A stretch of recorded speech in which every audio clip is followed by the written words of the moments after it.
नयागढ़ जिला दशपल्ला ब्लॉक पर्यटन स्थली भाव में ओडसर अन्यतम वर्ष सारा एठाकू राज्य तथा राज्य बाहर पर्यटक आसी थांती।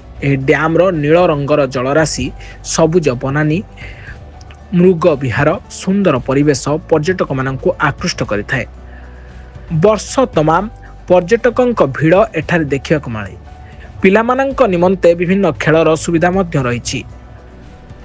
मृग विहार परिवेश समस्त को एठाकू आसवा निमंते आकृष्ट करिथाए। नुआ वर्ष आसिले एठारे विभिन्न प्रांतर पर्यटक आसी भोजी भातर आसर जमी थाए।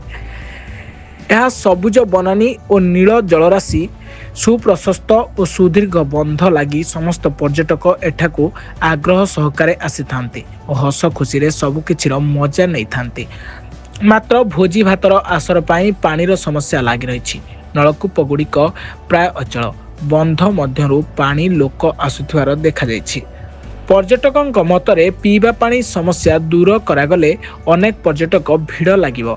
परिवेश मध्य सफा सुतुरा नहबा, रास्ता मध्य खराब रहिबा आदि समस्या मध्य रही। तेज विभागीय अधिकारी तथा कर्मचारी उपयुक्त रक्षणाबेक्षण अभाव एभली परिस्थिति होछि बोली बुद्धिजीवी मत प्रकाश करिछन्।